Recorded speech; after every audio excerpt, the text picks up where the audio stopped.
3, 2, 1.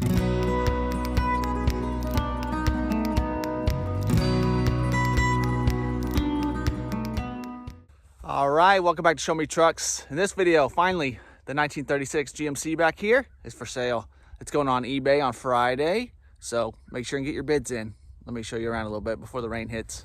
All right, well, I figured I'd give you guys a nice little cold start. So,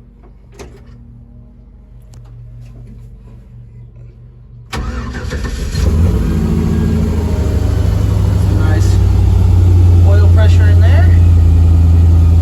Gotta let her idle down and then take her for a little cruise.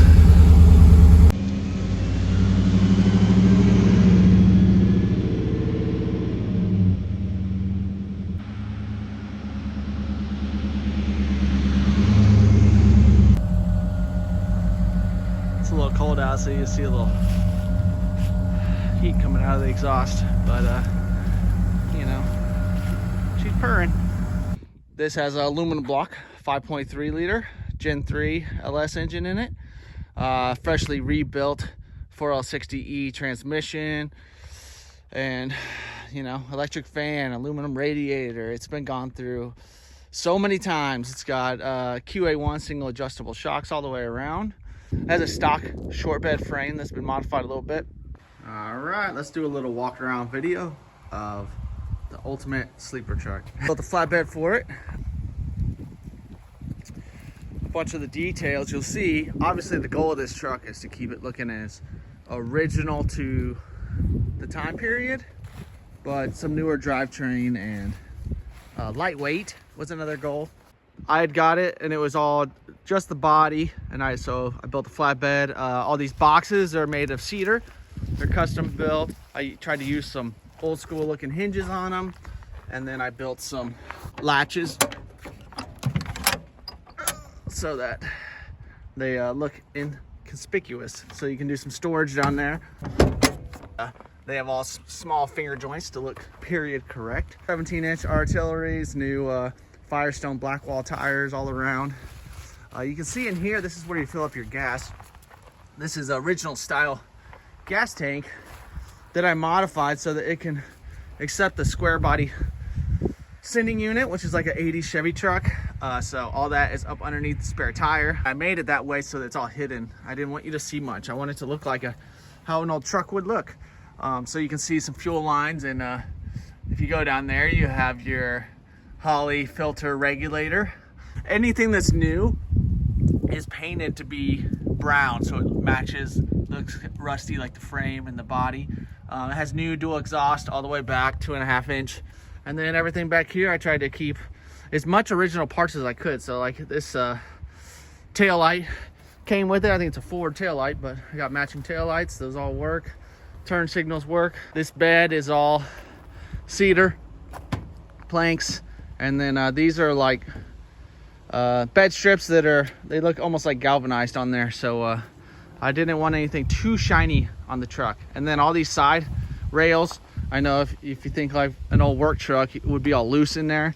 Well, I designed it with these pockets, but if you look inside the pockets in here, there's bolts that run in and everything mounts. And then if you get in here, I built all the exhaust to run up the same way as the frame. It's all new brake lines all throughout, wheel cylinders throughout, machined all the drums down. It has QA1 single adjustable shocks all the way around. And then this is a Nissan 4x4 axle. And then I ran all the wiring, tried to hide everything as much as possible. Ran the battery up here for easier access and keep the weight down a little bit. Didn't want it in the cab. Rebuilt all the leaf springs, all your bushings and your leaf springs. Body's all solid. You can tell the 36, 37, 38s all have the dual body lines, which is nice. The window cranks out, the vent cranks out. I even have the GMC badging that you'll see down in here. Headlights are all converted over to 12 volt. It's all a 12 volt system. I had to find this bumper and make some new custom bumper mounts, and then it's got these small little turn signals so that it doesn't look too obvious that you put newer stuff on it. It has the GMC radiator cap, which obviously is different now because now the radiator is an aluminum radiator. It's got an electric fan in the front. It's all painted black to hide it. Doors open and shut. If you know anything about the 36s, they have wood in the A-pillar, so I had to redo all the oak up in these A-pillars, redid all the wood up behind the dash support. It has the newer style window regulators, so they actually work. And then the door opens and shuts. I rebuilt all this seat, so it's got a newer looking leather seat in, but I wanted everything to look as simple as possible. All your gauges are in there, but the real gauges that you would use are up in your glove box. So I wanted to hide all those in a wooden glove box that I made, and then all that shuts. Like I said, your window regulator opens up, so your window cranks out. The same with, you have a lever down there that opens up that vent. I had to custom make all the brake pedal, accelerator pedal, everything to try to look appropriate to the truck. And then all your wiring is just that, just runs up the side. You got new leather straps for the door hold downs, but I wanted everything to look original in here. So this little lever is actually your shifter to go into drive. I made a little leather boot out of the same material as the seat. Emergency brake cable still works. It used to be mounted to the old 3-speed transmission, but now it's mounted to a 4L60E. And then your gas pedal actually runs linkage underneath the truck that runs up underneath the seat. So everything's hidden. All your drive-by-wire stuff is hidden. Your fuse block, everything. PCM has a vintage air heater defrost set up in it, and that's all under the seat. Nice and tidy, clean wiring. I'll show you some of that later. But this already had this little switch in it, so that runs your headlights. Starter button, a horn button, and then your turn signals are on a little toggle switch. But again, the goal, I didn't want all this to look hideous in the truck. I want it, when you open it, whenever you see it, I want it to look like a truck that either doesn't run or has never been worked on. So I hand stitched all the weather stripping that goes in the doors, top and bottom.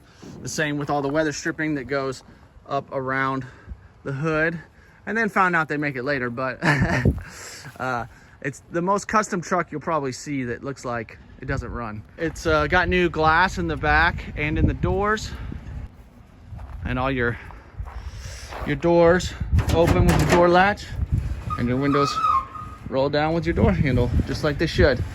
New weather stripping up in here. Doors open shut, just like they're supposed to. There's a aluminum block, 5.3 liter, obviously modified. So it has the Delmo LS kit, so you have some old Cal Custom valve covers on it. You have the Holley fuel rails. If you get back in here, you actually have a catch can back there to catch any blow-by oil from your PCV system. You have mechanical oil gauge, mechanical water temp going into those gauges in there, so you don't have to worry about electronics.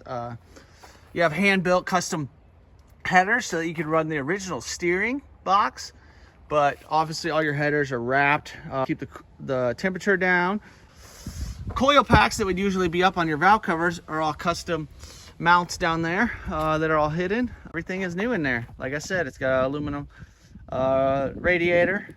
It's got a newer alternator on it, and then all your wiring is just as tucked as you're gonna get on an LS engine. You know, these look hideous if guys get sloppy with the wiring, but I probably took 2 months just cleaning up wiring. Try not to mess with the firewall, because I want everything to look as original as it can be. And you even have your numbers still on your firewall from the factory.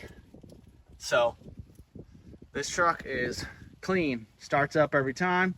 Like I said, it's got the 4L60E back here, and then you got some linkage running back for your brake setup. Your brake setup is just a modified version with the dual master cylinder in there, and then your drive-by wire is up under the seat, like I said. But this is what you get, you know, 300 horsepower. This engine is, I would assume, lighter than the 216 that would be in the Chevy, and these actually would have had an Oldsmobile flathead in it, but I didn't have any of that. And then, like I said, you have all your hand stitched weather stripping all the way around. Your vent opens up, it's got new weather stripping in there. This thing has been gone through multiple times. It was a 3-year build, so it's been under the knife for a long time, but I wanted to do it right, and you can tell. 1936 GMC, good luck finding another one. I've actually never seen another one running in person. They're as rare as you get. Runs and drives though, new tires like I said, QA1 single adjustables in the front.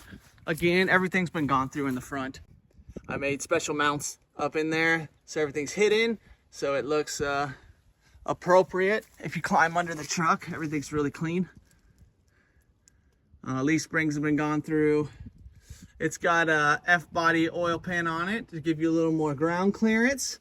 Everything's been gone through, so it's not leaking. So nice truck. If you want to be different from the crowd, this is the truck for you. And this is up under the seat, just to show you. In the back is your heater defrost knobs, and then your vintage air heater defrost setup. And those vents dump behind the seat, so it heats up the cab. This tall piece is your drive-by-wire setup. There's a lever that goes underneath there, and all that goes over to your, there's a little drive-by-wire computer that goes under these relays over here. You know, I have some relays for my flashers and headlights and things. And then your two fuse blocks are all wired up over in the corner. PCM's right there. You also have some seat belts back there, but I just don't have them sticking out yet. 5 bolts that bolt that seat up, so if something were to happen to your fuse block, you just undo that, and it's nice and light, new foam and everything, so you can pull that out by yourself.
Wave at Daddy.